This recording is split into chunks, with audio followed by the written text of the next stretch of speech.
Good afternoon to you. 3:06 now. News Talk 105.9 WMAL, where we're making sense of the news. Coming up, 4 o'clock, Chuck Ross from the Washington Free Beacon reacting to everything we know so far out of the testimony from Hunter Biden's business partner, that is Devon Archer, currently on break as that oversight hearing continues today behind closed doors. Jason Miyares is here, the Attorney General for the Commonwealth of Virginia.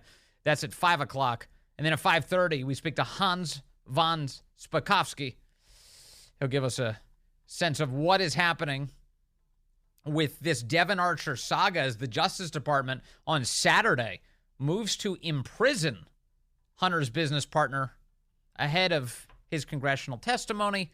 We'll discuss all of it, and we'll talk to you at 888-630-9625, 888-630-WMAL. Before we jump into all of the big news today, it's helpful to remember this context. Well, first of all, I have never discussed with my son or my brother or anyone else anything having to do with their businesses, period. How many times have you ever spoken to your son about his overseas business dealings? I've never spoken to my son about his overseas business dealings. Do you stand by your statement that you did not discuss any of your son's overseas business? Yes, I stand by that statement. No, I don't discuss business with my son. I never discussed a single thing with my son about anything having to do with Ukraine. No one has indicated I have. We've always kept everything separate. And I've never discussed my son's business with him because I didn't want any conflict. I don't know what he was doing. I know he was on the board. I found out he was on the board after he was on the board, and that was it. My son's business dealings were not anything with everybody that he's talking about, not even remotely, number one. Nothing to do with me. I've never discussed my son's business dealings. I know nothing about them. They have nothing to do with me. That's Supercut put together by the great Tom Elliott. Today, brand new information. Joe was in on it. Devon Archer testifying behind closed doors, as I said, on a break right now for the House Oversight Committee. Tremendous amounts of information coming out. And before the Republicans even had an opportunity to begin sharing any of this with the public, the Levi Strauss heir, the Democrat from New York, Dan Goldman, ran up to the microphones to begin trying to spin this as quickly as he could. And he wasn't very good at it. Let's just put it that way. A little bit of audio from Dan Goldman as he begins to explain, yes, Joe was put on the phone with Hunter's business partners. Yes, it was a lot, but no, he didn't discuss business. The witness, Mr. Archer, was very clear that Hunter spoke to his father every day. And he indicated that he approximated about 20 times over the course of his 10-year business relationship that he had with Mr. Biden, with Hunter Biden, which would be about twice a year, that Hunter would put his father on speakerphone with whomever was at dinner, and there was no indication that he had any idea who was at dinner with them. It was just a say, hello, I'm at dinner here, and there was nothing related to his business dealings. Hey, Pop, say hi. Hi. Thanks, Pop. And he hangs up, and then he makes millions of dollars. Do you believe that? Do you buy that for a second? Of course you don't, because you have a brain. And so here's Dan Goldman saying that Hunter was on the phone with his father, according to Devon Archer's testimony today, 20 times a day. Now, if you were on the phone with a family member 20 times a day, might you discuss at some point your day? Might the conversation turn to, what are you doing today, son? Oh, I'm trying to close a business deal. With whom? The Ukrainians. What's the business? It's energy. What are they trying to get out of you? Why are they giving you money? Well, they're kind of hoping that you get a prosecutor fired. Okay, I'll do it. Like this 20 times a day. He never discussed his son's business dealings. His kid is calling him in the middle of these important dinners. He goes, I need a closer. Who am I going to call? The Vice President of the United States. Puts him on speakerphone. Joe answers the phone. Everybody, it's not a magic trick. They're not sitting there going, ooh, he had one ball and now it's 3 balls. That is not what's happening here. Joe is calling into these dinners to close the deal. To enrich the Biden family. Those shutters on the vacation home aren't going to pay for themselves. Hunter's going to do it. Hunter's going to bring in the cash. Joe's going to bring in the cash. They're going to handle it in such a way that Joe's vacation's covered. Joe can sit with his shirt off and be fat on the beach in Delaware. I know, that was disgusting this weekend. Because of Hunter's largesse. Because Joe is selling out the country in order to enrich his family. How much more evidence do you need? So Dan Goldman is the person to introduce this to us today. Do you think if Dan Goldman had a better story to tell, that he'd be telling an even rosier version of events? Of course he would. But instead, Dan Goldman, that relentless leftist hack, stepped up to the microphone today and said, yeah, it's true.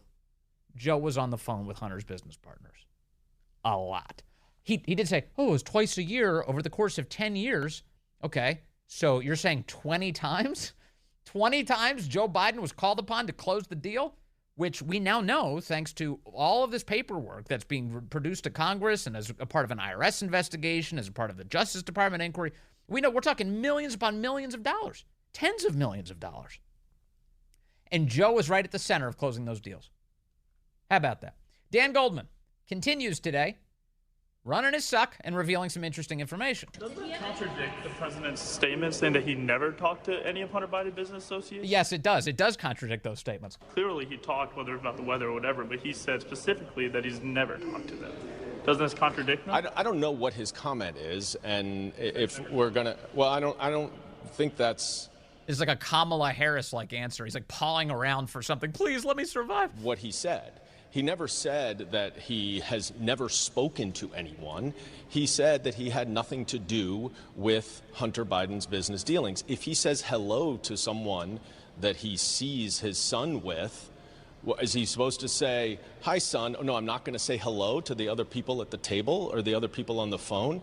It's kind of a preposterous premise to think. Okay, so there's a couple things going on here, but one of them is, you know by now this famous phrase, I think they call it the celebration parallax, but this is Michael Anton and Rod Dreher kind of combined their minds over time and came out with this. It's not happening, and it's good that it is. What's that? It's not happening, and it's good that it is. The left begins with with this posture. It's not happening. Shut up. It's not happening. You're making that up. It's a conspiracy theory. And then when you establish that it is happening, they say, well, it was totally fine. In fact, it was good. What is he supposed to do? He's a dad. If his son calls him, puts him on speakerphone in front of a bunch of Chinese corrupt people, he's supposed to say hello. What father wouldn't? That's Dan Goldman's version of events. I think that a father should not say hello to people that the son is at dinner with, and that is literally all the evidence is. I mean, how far does this rule stretch? Hunter was having dinner with Hitler, and his father stopped by. What? He had to say hello? How far does this go? Exactly. So a reporter asked, so wait a second, you're telling me that none of these speakerphone conversations worry you at all? Dan Goldman, heir to Levi Strauss?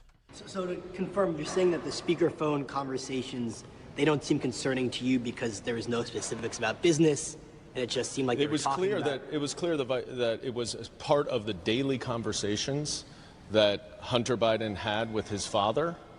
Was what? And it was and sounded like most of the time now President Biden didn't even know who the people he was at dinner. He was just asked to say hello. And he's just an idiot. Would, talk about the way he described it several times. They asked over and over and over. He's a hapless moron. So now this is the defense. They've backed into this. Now Dan Goldman is arguing that Joe Biden doesn't have a brain.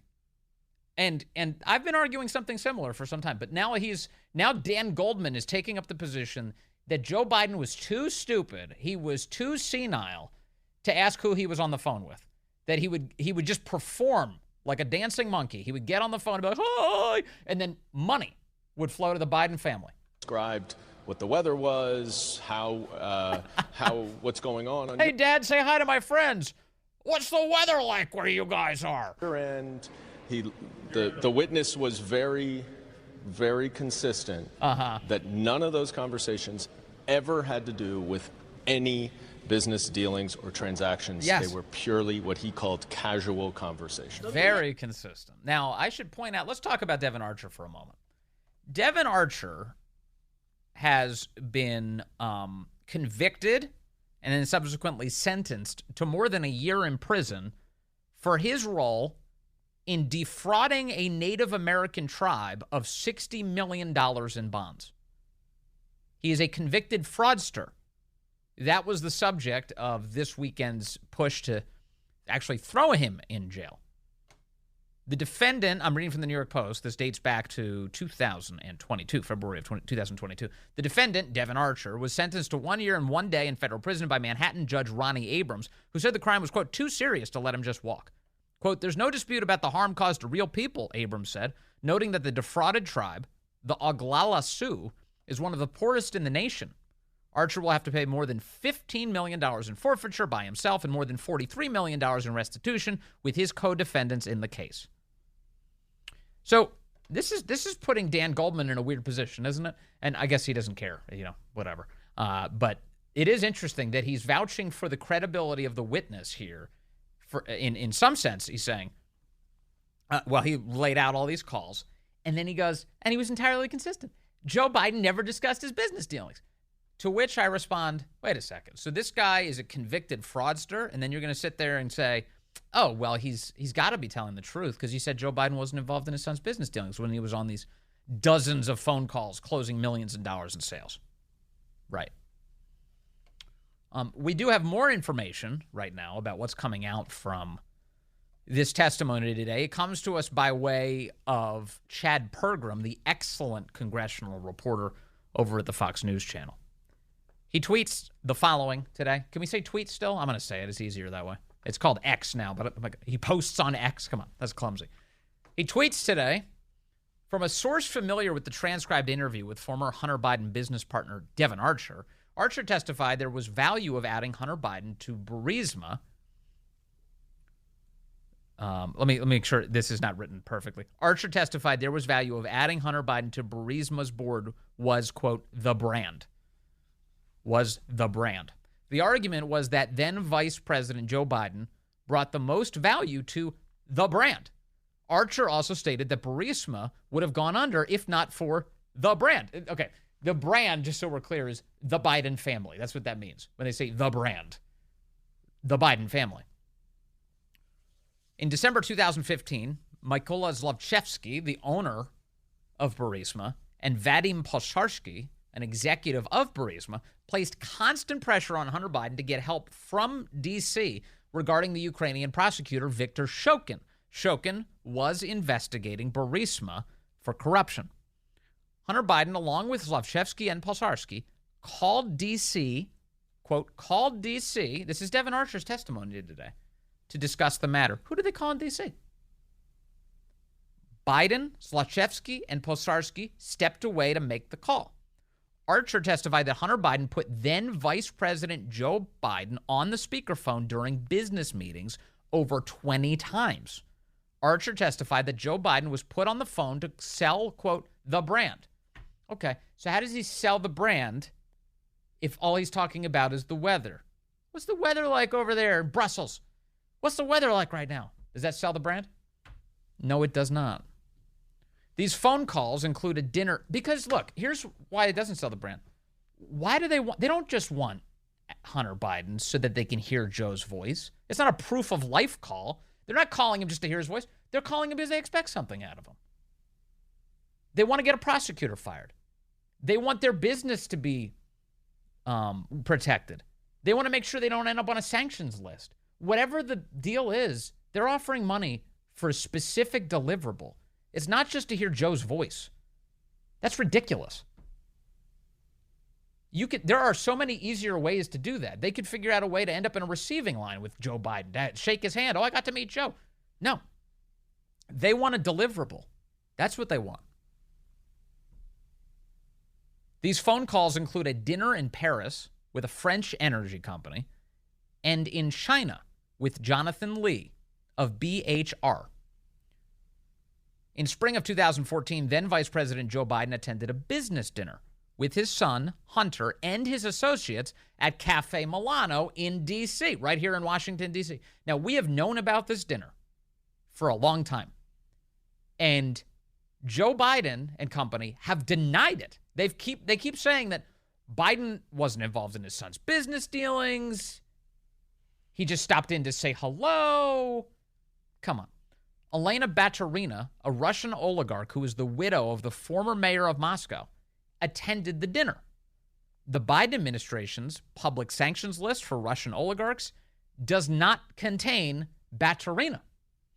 She's not on the list. She's a Russian oligarch. Every other Russian oligarch was sanctioned. They're taking their yachts. They're taking their property. They're doing everything they can to make their lives a living hell. Guess whose life is fine? Elena Baturina. Guess who was at the dinner with Joe and Hunter Biden right here in Washington, D.C. at Cafe Milano back in 2014? Elena Baturina.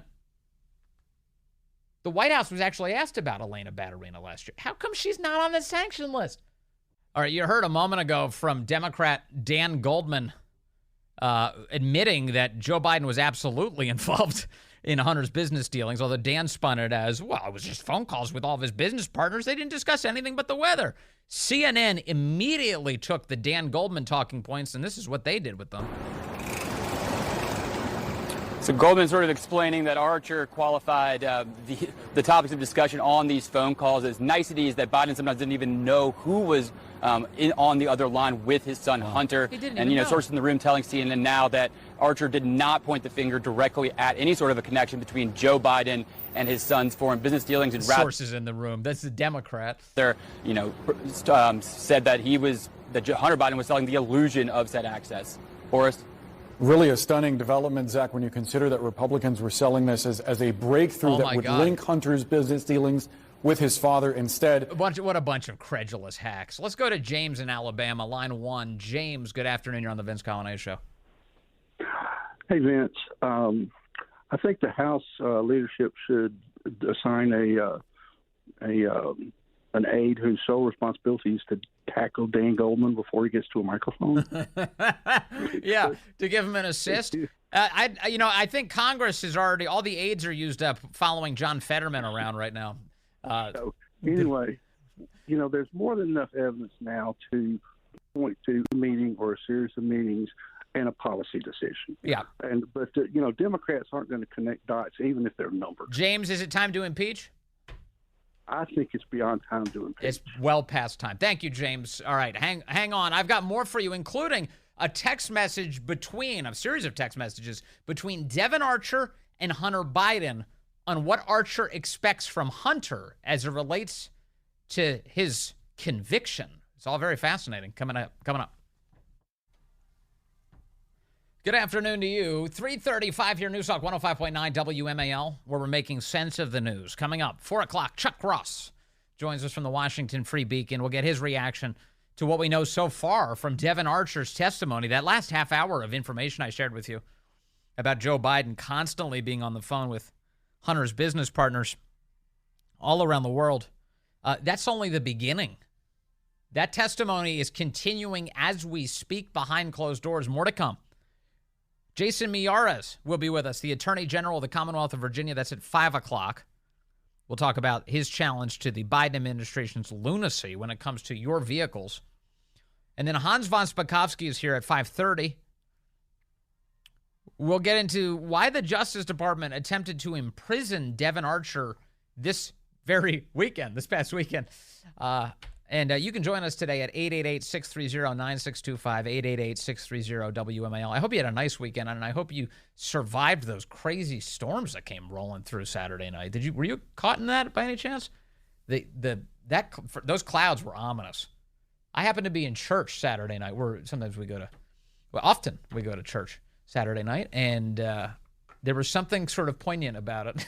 We were in the middle of, the homily, and the thunder was just booming. God was reminding us that he was there, big time. The whole building was shaking, and it reminded me of, it wasn't quite so bad, but it reminded me of that derecho that we had. Remember that? It was like 11 years ago here in the D.C. area. A tight little band of storms came flowing through the area and blasted everything all over the place. There were trees all over the place. And that was the case somewhat this weekend. Saturday evening, if you drove around after the storm, trees down, branches down, power out all over the place. Pretty wild.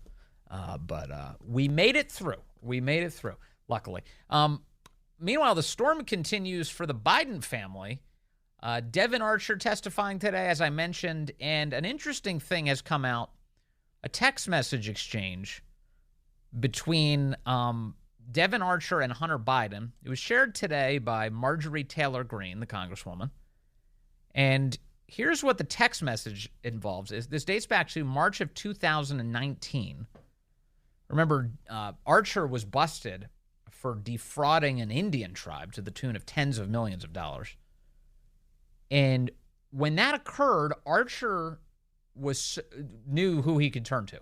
He knew at that moment, there's one guy I can turn to who can help rescue me. And who is that? Hunter Biden.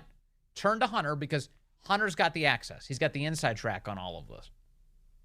2019. Now remember, 2019, Donald Trump's still in office. You don't have a Joe Biden presidency yet. And here's what the exchange says.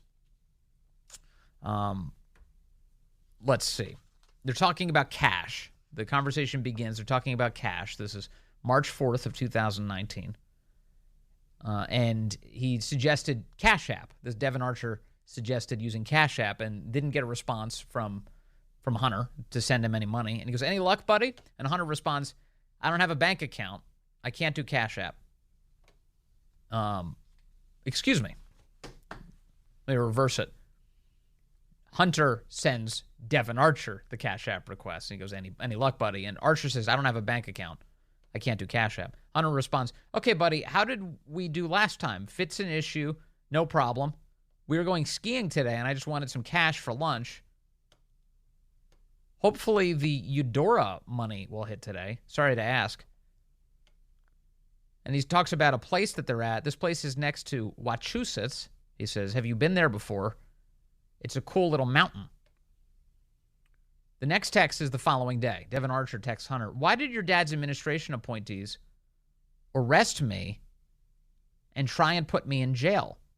Just curious. Some of our partners asking out here, says Devon Archer. Why would they try and ruin my family and destroy my kids? And no one from your family side step in and at least try to help me? I don't get it, and I'm depressed. A bunch of these Asians getting in my head, asking me the same, so just curious what I should answer. Hunter responds, buddy, are you serious? Because there's no connection or control between the two. The Justice Department can investigate and prosecute this president and his family. It does for all administrations. It's democracy. Remember, he's talking about, at the time, Donald Trump's in office. So Hunter's saying, the Justice Department can prosecute Trump. It's democracy. 3 co-equal branches of government. You are always more vulnerable to the overreach of one of those co-equal branches when you are in power. Every president's family is held to a higher standard, is a target. It's the price of being the most powerful group of people in the world. It's why our democracy remains viable. It's unfair at times, but in the end, the system of justice usually works. And like you, we are redeemed and the truth prevails. The unfairness to us allows for the greater good, says Hunter. Devon Archer responds, I'm depressed. I love you anyway. Everyone other than you sucks, including them all. And your brother was with me. Hunter responds, yes, he was. And I always am. And turn the discussion around Devon. Every great family is prosecuted in the U.S. You are a part of a great family, not a sideshow, not deserted by them, even in your darkest moments. That's the way Bidens are different. And you are a Biden. It's the price of power. And the people questioning you truly have none, whereas you do, through perseverance and poise. Devon finishes this conversation with, love you, bro. Sorry. A long way from home for a couple weeks and demons are talking to me. That's a fascinating little exchange, isn't it? So in it, Devon is saying, like, I'm getting hassled here. I'm being busted. What happened to your family's power? What is going on here? How come you can't pull some strings for me here? How come I can't get out of this? Because you're a Biden. The Bidens can get me out of anything. And Hunter tells him to keep his head up. Hunter's like, don't worry. We are loyal to you. The Bidens will always come through. The Bidens will always come through. So that's the Hunter Biden arrangement. And Devon Archer has this expectation that the Bidens will come through. Where does he get that idea from? How does Devon Archer arrive at that conclusion? Because he's seen the Bidens in action. He knows they always get their way. That's how it's always been. The brand. And so Devon Archer was testifying earlier today that Joe was a part of all of these phone calls, was a part of all of these business calls in order to close the deals. So that's where we're at right now. Let me take a phone call here. I've got Jason calling in from Kensington, line 1. Jason, good afternoon. You're on the Vince Coglianese Show. Hey, g'day, Vince. How you going, mate? I'm good, sir. Hey, this whole thing, I mean, the protection from the media, I think if I'm a journalist right now, I'd be getting ready to cut my losses and sort of look long-term into being on the right side of history because, I mean, it's going to make you look pretty stupid that you've been protecting these people for the last number of years knowing full well this corruption's been going on. Yes. I mean, you know, your branding is going to be pretty bad once you come through all this and it all gets aired out. I mean, it's I think I'll be cutting my losses right now. And isn't it? And Jason, isn't it classic that if Dan Goldman steps up to a microphone and he says, "Look, yeah, Joe was on the phone dozens of times with all the business partners, but they were just talking about the weather. That's all." And then instantly, CNN takes his talking point and says, "Oh, Republicans must be really disappointed. That's all they were talking about is the weather." That's not journalism. That's just echoing the crap that came out of Goldman's mouth. Yeah, they're just going to share, like, ice cream shop stories or something. It's like, as if. I mean, it sort of makes you wonder how, I mean, the media must really think people are stupid. I mean, it's amazing how, but there are people that are that stupid. I mean, they're out there and they vote. Yes. So, it's amazing. It's such a sideshow. But yeah, we survived that big storm yesterday. We were out there trying to cut some trees off the road. And the worst part about it was actually the residents. Every time there's a natural disaster, these people seem to turn on each other. Oh, really? Yeah, it's just amazing. Like, they hear about what to do during storms, but when the storm actually hits, they just revert to, I think at some stage, if things got bad enough, they'd probably cannibalize each other. I know. Everyone becomes a chicken with their head cut off. It's too bad. You need people with a level head out there. You need more Jason in Kensington. Thank you very much, Jason. Good to talk to you as always, sir. All right, let's take another call. We got Brian calling in from the great Springfield, Virginia, on line 2. Brian, good afternoon. You're on the Vince Coglianese Show. Hey, Vince. This is Brian, first-time caller. Hey, Brian. What's on your mind? Hey, so when you're talking about all the stuff with Joe and he doesn't do anything, I went back to the video clip of him sitting there laughing on stage about how he called to have that prosecutor in Ukraine fired, and he was going to withhold money if they didn't do it. Exactly, yes. And that's the subject of that FBI informant, the FD 1023 form. This guy who's been paid for years by the FBI as a reliable source comes up and says, "Look, Joe, this is all orchestrated by Burisma. They pay Hunter Biden explicitly to get Joe to be involved in firing Viktor Shokin, to place pressure on the Ukrainian government to fire the top prosecutor there, and he delivers. And he brags about it. To your point, Brian, here, let me play the audio. This is what it sounded like as Joe bragged some years later how he got the guy fired. I went over, I guess, the 12th, 13th time to Kyiv, and I was supposed to announce that there was another $1 billion loan guarantee. And I had gotten a commitment from Poroshenko and from Yatsenyuk that they would take action against the state prosecutor. And remember, there's audio of Poroshenko saying, this guy's done nothing wrong. There's no evidence against him. There's no evidence of wrongdoing. But because you, the United States, are dangling $1 billion ransom over our heads, we'll can them. And they didn't. So they said they were walking out to press conference. I said, no, I'm not going to, or we're not going to give you the $1 billion. They said, you have no authority. You're not the president. The president said. I said, call him. I said, I'm telling you, you're not getting the $1 billion. I said, you're not getting the $1 billion. I'm going to be leaving here. And I think it was, 6 hours? I said, I'm leaving in 6 hours. If the prosecutor's not fired, you're not getting the money. Well, son of a bitch. Got fired. And they put in place someone who was solid. Yeah. So, Brian, one of the things that stands out to me about that particular piece of audio is, remember, he says, "You don't think I'm telling the truth? Call Obama." At that point he invokes Obama. He says, you think I'm playing? Go ahead, call Obama. Obama's on my side here. So it begs a few questions, doesn't it, Brian? Oh, it absolutely does. I mean, and the whole thing is he just openly admitted, I get involved, and Hunter's on the board of Burisma. And that's what's going on, and they're going to even try to say that Joe is not involved. I mean, that's right there. Scam. He openly admitted it. Well, they think that, honestly, I think that goes to show what they think of the American people. They think people are so stupid that they're going to look at all of this and go, oh, he must be innocent. What do you mean? Like, that's insane. Like, he wasn't discussing business? Everybody forgot about that video. Yeah. Yeah, I think everybody forgot about that there's actual video evidence of Joe saying, hey, this is what I did. I know. I got involved. And they impeached Trump over this. Trump noticed, so they impeached him. This is amazing. Brian, thank you very much. Excellent reminder thanks a lot, Rick. Of that detail. Good to talk to you. Yeah, it's that is what happened. It actually did happen. The family made millions of dollars, and then Hunter tried to hide all of it from the IRS, and then the IRS got wise to it, and that's what ended up with last week's court proceedings.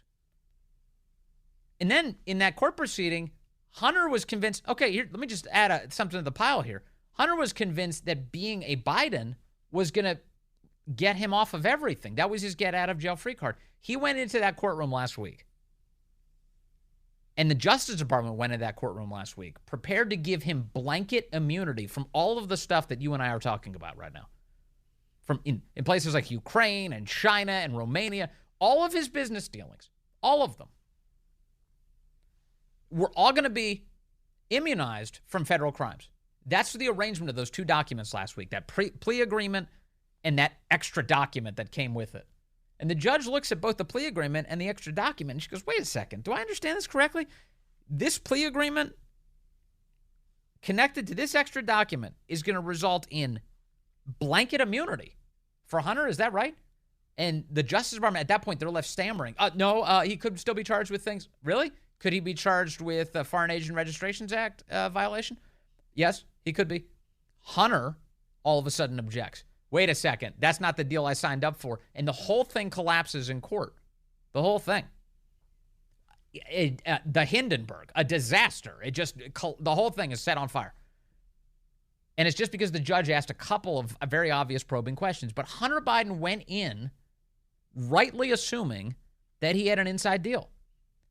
His big mouth blew it up because if he had just let the thing ride, he would have been fine. If he had just said, yeah, whatever the Justice Department says, I'm on board, this would all be taken care of now. He'd have his immunity, no federal charges on anything. He'd be fine. Joe would be protected. The arrangement they had last week was a pardon by the Biden administration, but just under a different rubric, without Biden pardoning him. And finally, on this pardon front, you saw last week, Corinne was asked, will Joe Biden pardon Hunter at any point? She said no. It was this really rapid answer. No. And then she moved on. But she just did that instinctively. It was just a reflex for her, just to lie immediately. Because in the end, Joe will pardon Hunter. With the accruing heat, if the Justice Department can't work out an inside deal on their own, Joe will intervene. And he will pardon Hunter Biden. We're going to get into more detail about this coming up with Chuck Ross, but actually, specifically Hans von Spakovsky will talk about this with us at 5:30. But over the weekend, the Justice Department sent a letter to a federal judge trying to begin Devon Archer's prison sentence for defrauding the Indian tribe. That was just ahead of his testimony today before the House. So that, of course, led a bunch of Republicans to wondering, what is going on? Do they want to imprison him before the hearing, or is this a warning shot of some kind? Here's Congressman James Comer speaking to Maria Bartiromo this weekend. Yeah, the letter from the Department of Justice is trying to nudge the judge to go ahead and sentence Devon Archer for something unrelated to what we're going to be talking to him about tomorrow. It's odd that it was issued on a Saturday, and it's odd that it's right before he's scheduled to come in to have an opportunity to speak in front of the House Oversight Committee and tell the American people the truth about what really went on with Burisma. So, I don't know if this is a coincidence, Maria, or if this is another example of the weaponization of the Department of Justice, but I can tell you this. The lengths to which the Biden legal team has gone to try to intimidate our witnesses, to coordinate with the Department of Justice, and to certainly coordinate with the Democrats on the House Oversight Committee to encourage people not to cooperate with our investigation to encourage banks not to turn over bank records, to encourage Treasury not to let us have access to those suspicious activity reports. It's very troubling, and I believe that this is another violation of the law. This is obstruction of justice. Yeah, so James Comer is saying he's really concerned about this, although, today there was a flurry of statements put out by Devon Archer's camp and the Justice Department. They're saying, no, nothing untoward here. This is totally routine. It was a matter of, it's just a total coincidence. It's amazing. It's amazing how many of these coincidences we run into. Like last week when Hunter and the Justice Department seemed to be on the same page of giving him complete blanket immunity. It's just a coincidence. Remarkable. Chuck Ross joins us coming up just minutes away with the latest breaking news on Devon Archer's congressional testimony. It's all ahead.